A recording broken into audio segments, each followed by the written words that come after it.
Hi, I'm John Jack Rainmaker Common, and this video is about the series on money.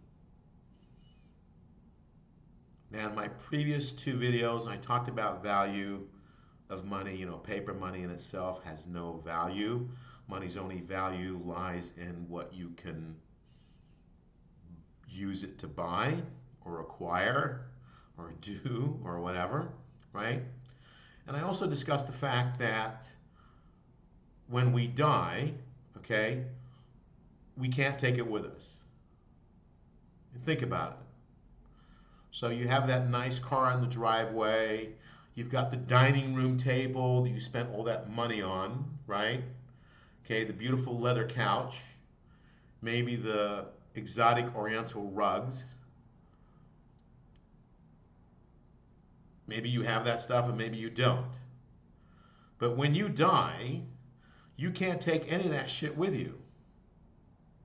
When you die, maybe your brother or sister or parents or kids or friends or neighbors are going to get that stuff. Or maybe it's just going to go to the dumpster.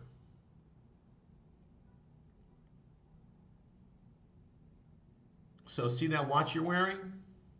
Yeah. $25.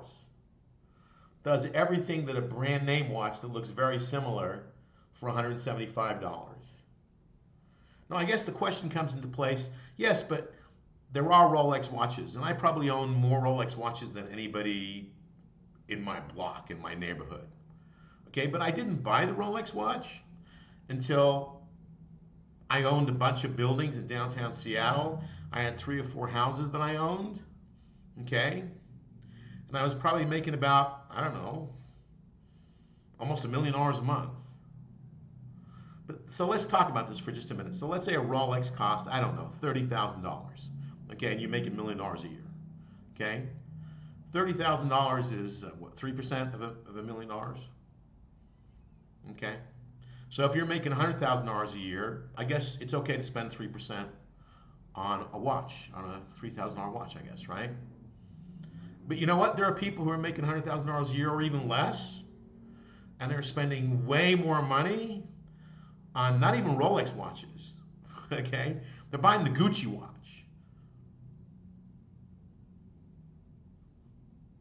I mean, Rolex is a company that's renowned for making watches. Gucci isn't.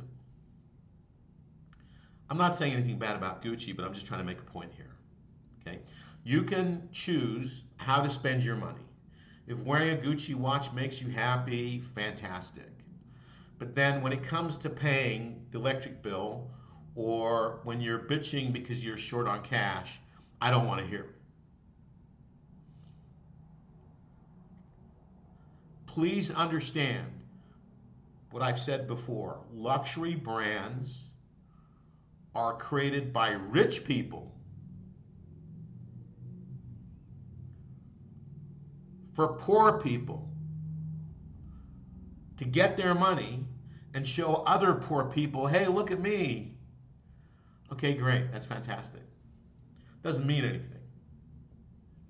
Can you write a check for $1 million to buy a building? I don't think so. I want you to rethink everything you think you know about money. I want you to rethink everything you think you know about luxury brands. Someone told me the other day, but luxury brands are really nice because of the design and blah, blah, blah, blah, blah, blah. You can still get nice design stuff. It's called a tailor, okay? Bespoke suits without having the giant Hugo Boss logo or Armani logo. Hugo Boss was a Nazi. Did you know that? The SS looked so good in those uniforms because they were designed by Hugo Boss. Did you know that? Yeah, people go, oh, Hugo Boss, Hugo Boss, oh. I hope if you're wearing any Hugo Boss, and I'm not trying to be disrespectful to Hugo Boss, but I'm just saying, Labels don't mean anything. What means something is your word. What means something is you. We're focusing on all the wrong things. I want you to think about your money and how hard you work for it.